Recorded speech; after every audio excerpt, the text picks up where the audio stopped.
Hello అండి, నమస్తే. నేను Lakshmi. Welcome to my channel. ఈ వీడియోలో నేను మీకోసం అద్భుతంగా ఉండే గ్రీన్ చికెన్ కర్రీని చేయబోతున్నాను.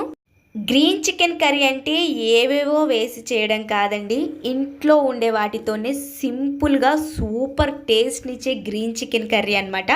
ఒక్క మాటలో చెప్పాలంటే రెస్టారెంట్ స్టైల్ని తలదన్నే పల్లెటూరి గ్రీన్ చికెన్ కర్రీ అండి ఇది.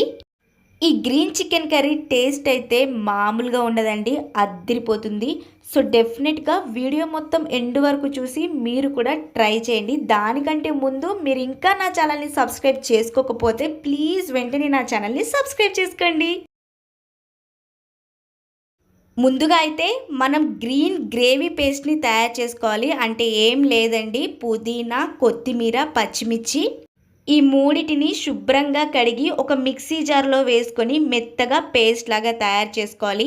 ఇదే మనం గ్రేవీ కోసం వాడుకునే గ్రీన్ కలర్ పేస్ట్. ఇందులోనే ఒక దాల్చిన చెక్క, ఒక 5-6 వెల్లుల్లి రెబ్బలు, వీటితో పాటు 3 లవంగాలు, అలాగే బిర్యానీ పువ్వు అంటాం కదా అది కొంచెం, దీంతో పాటు అనాస పువ్వు కూడా వేసుకొని మిక్సీ జార్ మూత పెట్టి మెత్తగా పేస్ట్ని తయారు చేసుకోవాలి.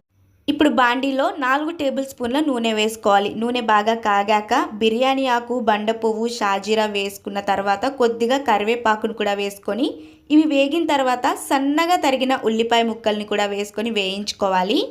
ఉల్లిపాయ ముక్కలు వేగుతున్నప్పుడే కొద్దిగా ఉప్పు, పసుపును కూడా వేసుకున్నట్లయితే ఉల్లిపాయ ముక్కలు తొందరగా మగ్గుతాయండి. ఎప్పుడైనా కానీ ఉల్లిపాయ ముక్కలు ఎర్రగా వేగితేనే నాన్ వెజ్ కర్రీ టేస్టీగా ఉంటుందండి, అది మాత్రం అస్సలు మర్చిపోకండి. కాసేపు మూత పెట్టుకుని ఉల్లిపాయ ముక్కల్ని ఇలా ఎర్రగా మగ్గించుకున్న తర్వాత ముందుగా మనం కడిగి పెట్టుకున్న చికెన్ని కూడా వేసేసుకుందాము. చికెన్ని వేసుకున్న తర్వాత ఒకసారి బాగా కలుపుకొని ఈ చికెన్లో ఉన్న వాటర్ మొత్తం ఎగిరిపోయి నూనె పైకి తేలేంత వరకు ఒక 15 నుంచి 20 నిమిషాల వరకు మూత పెట్టుకుని చికెన్ని ఉడికించుకోవాలి. ఒక 15 నిమిషాల తర్వాత మూత తీసి చూస్తే చికెన్లో ఉన్న వాటర్ మొత్తం ఎగిరిపోయి నూనె పైకి తేలింది కదా. ఇప్పుడు ఇందులో ఫ్రెష్గా అప్పటికప్పుడు నూరి పెట్టుకున్న 1 స్పూన్ అల్లం వెల్లుల్లి పేస్ట్ కూడా వేసుకొని పచ్చివాసన పోయేంత వరకు బాగా మిక్స్ చేసుకోవాలి.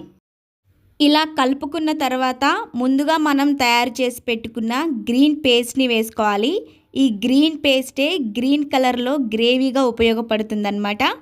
ఈ గ్రీన్ పేస్ట్ని వేసుకున్న తర్వాత కాసేపు నూనెలో ఉడికించాలండి. ఇప్పుడు ఇందులో మనం తినే కారాన్ని బట్టి నేను ఇక్కడ 2 స్పూన్ల కారం వేసుకున్నాను. అలాగే రుచికి సరిపోయేంత కొద్దిగా ఉప్పు కూడా వేసుకొని ఒకసారి బాగా కలిపేసుకుందాము. ఈ గ్రీన్ కలర్ పేస్ట్ ఏదైతే ఉందో ముక్కకి బాగా పట్టాలి కదా, ఒకసారి బాగా మిక్స్ చేసుకుందాము. ఇప్పుడు ఇందులో కొద్దిగా వాటర్ కూడా యాడ్ చేసుకుంటే మనకి గ్రేవీకి బాగుంటుందండి. నేను చిన్న గ్లాస్తో కొద్దిగా వాటర్ కూడా యాడ్ చేసుకున్నాను. ఇప్పుడు ఇదంతా కూడా బాగా మిక్స్ చేసుకొని ఒక 15 మినిట్స్ మూత పెట్టి ఉడికించుకుంటే చిక్కటి గ్రేవీతో గ్రీన్ చికెన్ కర్రీ రెడీ అయిపోతుంది. చూసారు కదా, 15 మినిట్స్ తర్వాత గ్రీన్ చికెన్ కర్రీ రెడీ అయిపోయింది. చివరగా నేను నూరి పెట్టుకున్న మసాలా కూడా వేసుకున్నాను అండ్ అలాగే కొత్తిమీర కూడా వేసుకొని ఒకసారి కలిపేసుకొని స్టవ్ ఆఫ్ చేసుకుంటే ఎంతో టేస్టీగా ఉండే గ్రీన్ చికెన్ కర్రీ రెడీ అయిపోయిందండి.